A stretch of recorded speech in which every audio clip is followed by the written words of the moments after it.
बहुत बहुत शुक्रिया माननीय अध्यक्ष महोदय वीके शर्मा जी। आपने बहुत अच्छी जानकारी दी जिसकी आपसे आशा की जा रही थी। अब मैं आज के मुख्य वक्ता हमारे ज़िला बार एसोसिएशन के एक पूर्व अध्यक्ष श्री मिसबाउद्दीन सिद्दीकी साहब को यहाँ आमंत्रित करना चाहूँगा कि आप कृपया आएँ। आज युवा साथियों की संख्या काफ़ी अच्छी है। हमें भी कुछ बताएं 125 मेंटेनेंस या और दूसरे स्टैट्यूज ऑफ लॉ क्या कहते हैं मेंटेनेंस के संबंध में। मिसबाउद्दीन सिद्दीकी साहब। थैंक यू डॉक्टर साहब।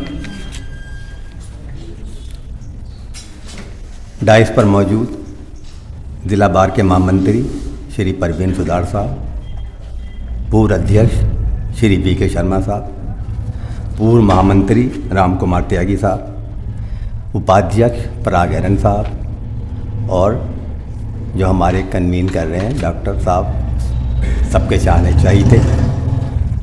और सभागार में उपस्थित पूर्व अध्यक्ष श्री रविंदर सिंह, पूर्व महामंत्री, सभागार में उपस्थित दोस्तों साथियों। देखिए 125 सीआरपीसी के बारे में आप सब लोग जानते हैं और बहुत अच्छी तरह जानते हैं। और अभी दो हमारे पूर्व अध्यक्ष श्री वीके शर्मा जी ने, सुरेंद्र भाई साहब ने बहुत डिटेल से बताया 125 सीआरपीसी के बारे में। और मैं ये समझता हूँ कि जो हम लोगों के ज़माने में और आज के ज़माने में थोड़ा डिफ़र हो गया। आज के जो बच्चे हैं वो बहुत अच्छी तरह से पढ़ लिख करके आते हैं। बहुत उनको 125 में नहीं बल्कि हर फील्ड में बहुत अच्छी नॉलेज है और पढ़ने में हमसे ज़्यादा अच्छे हैं, कॉन्वेंट एजुकेटेड हैं। जब हमारे ज़माने में एक स्कूल होता था, अब बहुत अच्छे स्कूल हैं। तो पढ़ रखा है 125 सीआरपीसी सब लोगों ने और एक्ट भी पढ़ रखा है। मेरा अपना मानना ये है कि दौर बदलता रहता है। पहले और अब में वकालत में थोड़ा फ़र्क आ गया। पहले वकालत सब लोग करते थे, मर्डर करते थे, ज़मीनों के करते थे, रेंट के करते थे, एग्जैक्टमेंट के करते थे। अब थोड़ा सा डिफ़र हो गया। जब से फैमिली कोर्ट एक्ट आया तब से पूरी वकालत बदल गई। फैमिली कोर्ट जहाँ आया 1984 में, तो तब से आप ये माने कि अगर कचहरी में 100 दायरे हो रहे हैं तो 50% दायरा फैमिली कोर्ट का है। इसका मतलब फैमिली कोर्ट एक्ट, एक जो एक्ट बना है उसके अंदर जो दायरे हो रहे हैं वो ज़्यादा हो रहे हैं। तो कचहरी में इस वक्त ट्रेंड चल रहा है दो चीज़ों का, अलग अलग चीज़ है, लेकिन जो मेरी अपनी ओपिनियन है वो बताऊंगा मैं। जैसे 138 एनआई एक्ट बहुत अच्छा है, आजकल चल रहा है, बहुत ज़्यादा वर्क है इसका। तो कचहरी में सबसे ज़्यादा दायरे में समझता हूँ फैमिली कोर्ट के अंदर हो रहे हैं और उसके बाद में एनआई एक्ट में हो रहे हैं। और जो सिविल के केसेस थे वो बहुत कम हो गए हैं। तो इसका मतलब साफ ये हो गया है कि आज का जो वकालत का दौर है वो स्पेशलाइजेशन का है। अगर आप किसी चीज़ में एक्सपर्ट हैं, और वैसे भी आप ये देखिए, अगर आप छोटी सी चीज़ मिठाई खरीदने जाएंगे तो आप ये कहेंगे मिठाई की अच्छी दुकान कौन सी है, वहीं से मिठाई लें। रोहतास का है, नाम मशहूर है, आप डब्बा देख करके बता सकते हैं मिठाई अच्छी होगी अगर कोई आपके यहाँ डब्बा लेकर के आया। या आप किसी को देने जाते हैं तो ये कहते हैं रोहतास के यहाँ से ले लो, तो एक गारंटी है। तो मेरा अपना मानना ये है कि वकालत सब करते हैं, वकालत जहाँ बैठे हैं सब लोग वकालत ही कर रहे हैं, लेकिन वकालत चल बहुत कम लोगों की रही है। अगर यहाँ 100 वकील हैं तो 100 में से आप ये मान लो 50% लोग, बल्कि मैं तो कहता हूँ जो अच्छी वकालत है वो 25% की भी हो सकती है। दरअसल वकालत के अंदर एक मेन चीज़ है और वो है स्पेशलाइजेशन। अब अगर आप किसी एक चीज़ में एक्सपर्ट हो जाएंगे तो आप ये मानो कि आपकी वकालत बहुत अच्छी चलेगी। तो उसी बेस पे मेरा अपना मानना ये है कि मैं, आपको पता है कि मैं सिर्फ और सिर्फ मैट्रिमोनियल केस करता हूँ और दूसरा कोई केस करता ही नहीं मैं। तो उसकी वजह क्या है? उसकी वजह ये नहीं कि मैं दूसरा केस कर नहीं सकता, बल्कि आप ये कहिए कि मेरे पास इतना समय नहीं कि मैं दूसरे केस को लूं। मेरे पास मैट्रिमोनियल के ही पहले इतने केसेस हैं कि मैं दूसरे केसेस में, और उसकी वजह क्या है? उसकी वजह जो मैं समझता हूँ वो ये है कि लोग ये समझते हैं कि ये मैट्रिमोनियल करते हैं तो उनको मैट्रिमोनियल की नॉलेज होगी।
अगर कोई करोड़पति है तो वो 10 लाख का मेहर बनवा ले, कोई गरीब है तो 10 लाख का मेहर थोड़ी बनवाएगा।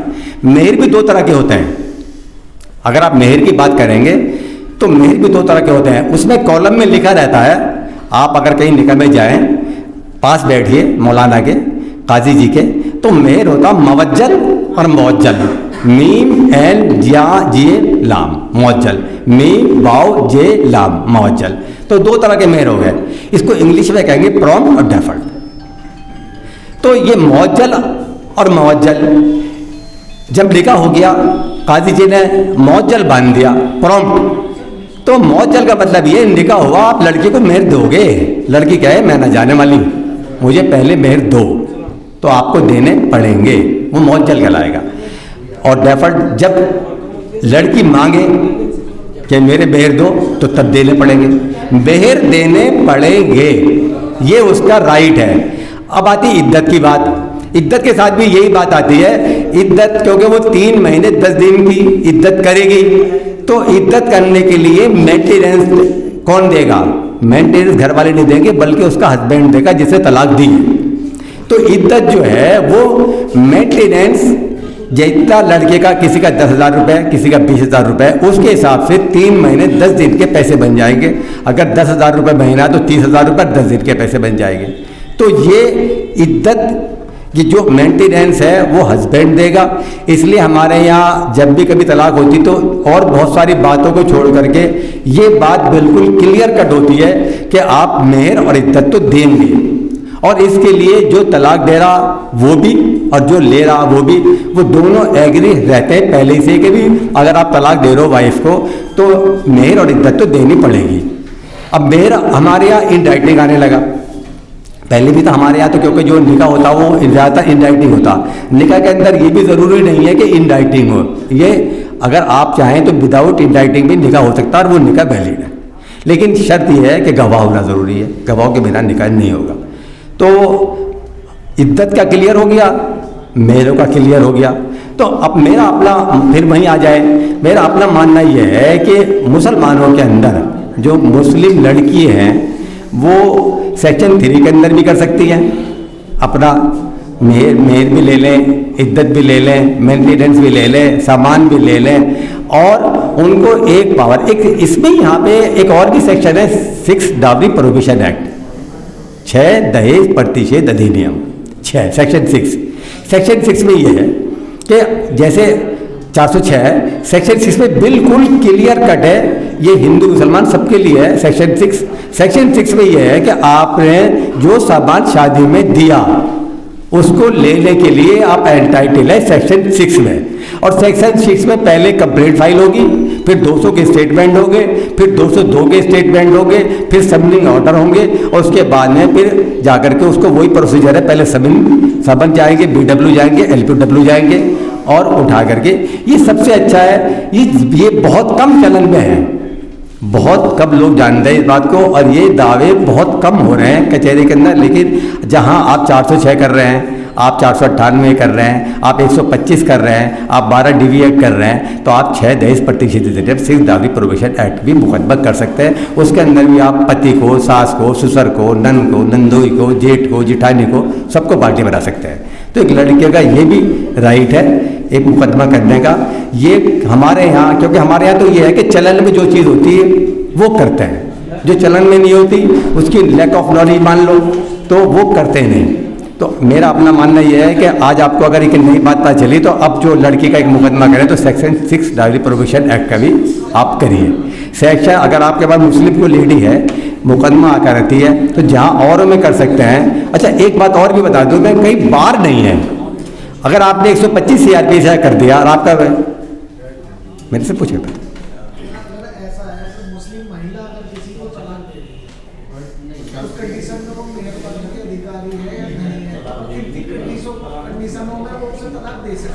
बैठ जाओ। मेरा अपना कहना यह है कि तलाक के बारे में मैंने पहले ही बता दिया, अब फिर बता देता हूँ। तलाक के बारे में बड़ा क्लियर कट है कि हस्बैंड के अलावा उसकी वाइफ को तलाक देने का राइट है ही नहीं, सिर्फ तलाक हस्बैंड ही देगा। लड़की हमारे यहाँ है खुला, फिर बता देता हूँ मैं, अभी मैंने बताया था आपको खुला तलाक। खुला तलाक लड़की का राइट है लेने का, तो खुला तलाक के बदले लड़की छोड़ेगी अपने मेहर, इज्जत, सामान भी छोड़ सकती है दहेज का, और रिक्वेस्ट करेगी लड़के से कि आप मुझे खुला तलाक दे दो, मैं आपको अपना मेहर, इज्जत माफ कर रही हूँ, छोड़ रही हूँ। अगर लड़का चाहे तो खुला तलाक दे सकता है, और लड़का मना कर दिया तो वो खुला तलाक नहीं ले सकती। ये भी लड़के के ऊपर ही डिपेंड है। तो तलाक तो मुसलमानों में पूरी तरह सिर्फ और सिर्फ हस्बैंड पे डिपेंड है। हस्बैंड तलाक देगा तो तलाक मिलेगी, हस्बैंड तलाक नहीं देगा तो तलाक नहीं मिलेगी। और सवाल है, ले लो इनका सवाल बताओ। अध्यक्ष जी, मेरा सवाल ये है, जिस तरह हिंदू मैरिज एक्ट में सेक्शन 13B में प्रोविजन है, अगर पति और पत्नी दोनों राजी हैं तो 13B में मुकदमा डाल देते हैं, वो म्यूचुअल कंसेंट पे तलाक हो जाती है। तो क्या मुस्लिमों में ऐसा कोई प्रोविजन है कि दोनों राजी हैं तो वो अपना तलाक डिक्लेयर करा लें? नहीं, मुसलमानों में सेक्शन 13B में तो है हिंदू लॉ में, लेकिन मुसलमानों में नहीं है।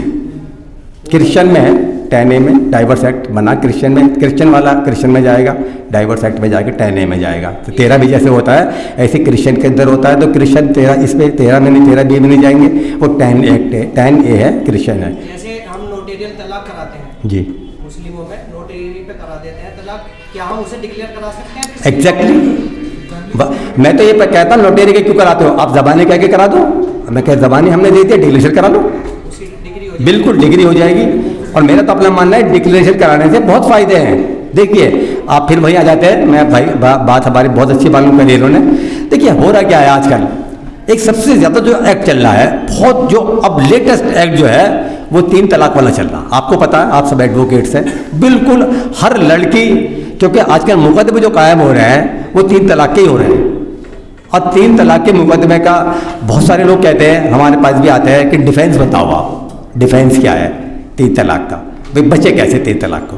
तो जो अभी सवाल करा, मेरा कहना यह है कि अगर पार्टी के बीच में, या ये है कि लड़के ने तलाक दे दिया और तलाक देने के बाद आपने डिक्लेरेशन करा लिया कोर्ट से, तलाक देने के बाद आपने कोर्ट से डिक्लेरेशन करा लिया, तो 3 तलाक का मुकदमा नहीं चलेगा। मैं आपको बिल्कुल, मैं वो बात करता हूँ जो प्रैक्टिकल है। किसी और का कोई सवाल हो तो मेरा अपना कहना यह है कि अभी हमारे पास एक केस चला था, हमने उसमें डिक्लेरेशन करा रखा था, कोर्ट से डिक्लेरेशन हुआ था, लड़की ने 3 तलाक का मुकदमा कर दिया, SSP ने, SP ने, सबने जोर लगा लिए। हमने कहा जब इसको तलाक हो चुकी, कोर्ट से तलाक हो चुकी, जब ये वाइफ ही नहीं, ये कैसे देगा। अल्टीमेटली दबाव तो बहुत बनाया, एक्सपंज करा मुकदमा, उसने कहा गिरफ्तारी हो ही नहीं सकती इसके अंदर। तो अगर मेरा मानना यह है कि डिक्लेरेशन का अगर आपने एक बार तलाक का मुकदमा कर दिया और वो कोर्ट से डिग्री हो गया, तो फिर आपके पास ये 3 तलाक का मुकदमा चलने का ही नहीं, किसी सूरत में नहीं चल सकता मुकदमा। मेरा अपना मानना ये है। बताओ और किसी किसी और का कोई क्वेश्चन? हाँ जी, जैसे वो खुला के लिए लड़की कहाँ जाएगी? खुला, कोर्ट में जावे या देखिए ऐसा है कि खुला तलाक लड़के को राइट है। खुला तलाक लेने के लिए लड़की किसी कोर्ट में नहीं जा सकती, किसी भी कोर्ट में खुला तलाक के लिए कोई जा ही नहीं सकती। लड़की भी अगर जाएगी तो डिक्लेरेशन का सूट फाइल कर सकती है, वो भी किसमें, वो सेक्शन 7/1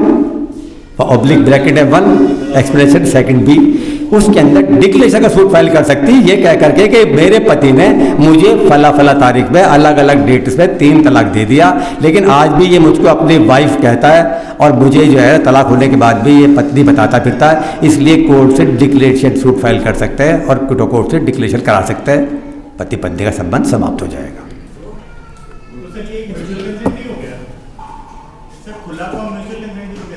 नहीं, खुला को म्यूचुअल कंसेंट नहीं है, मैं बता रहा हूं ना, खुला टोटल डिपेंड लड़के पर है, लड़का देगा, लड़की का कोई राइट नहीं है खुला तलाक लेने का। हाँ, डिमांड लड़की कर रही है सर, फिर वो अपनी कंसेंट दे रहा है ना।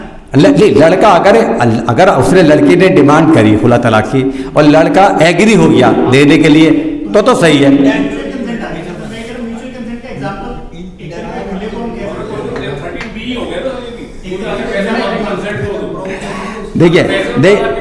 देखिए मैं बताऊं, दरअसल आप 13B को पढ़ लें। 13B में तो एक स्पेसिफिक बात लिखी हुई है कि 13B में मुकदमा समझौते के आधार पर तलाक बोलता है, on the basis of the compromise, ठीक है। खुला के अंदर कहीं ये नहीं लिखा कि समझौते के आधार पर खुला हो रहा, लड़के का राइट है।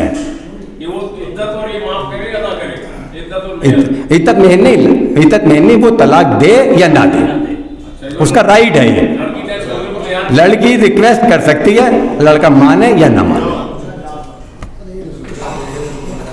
तीन तलाक जो बोलते हैं उसे, तीन तलाक में सर उसकी कोई समय सीमा है कि तीन तलाक बोलने की? तो जैसा आपने कही एक बार आप दे दिए फलाने को दे दिए फलाने को, उसकी कोई सीमा है कि तीनों की चौकी अब बैठेगी वो? मैं बताऊं, पहले जो तलाक होती थी आपने देखा होगा, तो पहले तलाक होती थी एक साथ 3 तलाक दिया करते थे। हमारे सामने भी था ये सेक्शन 2019 से बना, सितंबर में एक्ट आ गया नया। तो इससे पहले तो 3 तलाक ऐसी हो जाती थी, 3 तलाक दे दी, बांध लिया। लेकिन मेरा अब भी कहना वो ये जो पहले वाली बात मैंने कही थी कि कानून में यही लिखा हुआ है कि 1 तलाक दो, अब उसके ठीक 1 महीने बाद दूसरी तलाक, फिर उसके ठीक 1 महीने बाद तीसरी तलाक। 1 महीने से कम में तलाक अगर दे दी तो उसमें फिर उस एक्ट के अंदर आप फंस जाओगे, जो एप्लीकेबल होगा एक। तो अगर तलाक अलग अलग महीने में दी जा रही है तो फिर आपका बचत है, राइट आपका आज भी वही है जो तलाक देने का राइट लड़के का उस वक्त था, आज भी लड़के के पास ही राइट है। जो सही तलाक है उसका तरीका बता दिया गया है और यही तरीका सही है, हर मंथ एक बीच में एक एक बीच में। 2019 सितंबर से जो पहला 3 तलाक है टाइम हो गई, तो उनकी वैलिडिटी क्या है? देखिए, अगर आपका मुकदमा डिग्री हुआ या तलाक हुई भी है तो ये जो एक्ट है ये जिस दिन लागू हुआ है सितंबर 2019 उसके बाद से लागू हुआ, उससे पहले का जो भी है वो बिल्कुल सही है। अगर तलाक जो है एक तो पहला दे दिया, आज हमें 30 दिन के जगह में 32 दिन हो गए, 33 हो गए, क्या वैलिड है वो? एग्जैक्टली 1 महीने के बाद में, मैं तो कहता हूँ 6 महीने बाद भी दे सकते हैं आप, ये तो मिनिमम है रिक्वायरमेंट 1 महीने की। आप 6 महीने बाद दे सकते हैं, 3 महीने बाद दे सकते हैं, 4 महीने बाद दे सकते हैं। जो इजराए है कभी जो डालते हैं ये हर महीने की डाल सकते हैं या कंपल्सरी 11 महीने की डालेंगे? हर महीने में डाल सकते हो, कभी भी डाल दो, तो जितने दिन के आप चाहो डाल दो आप।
सभी को बहुत विस्तार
कि बाहर की डायरेक्टरी अच्छी तरह सब चल रही है।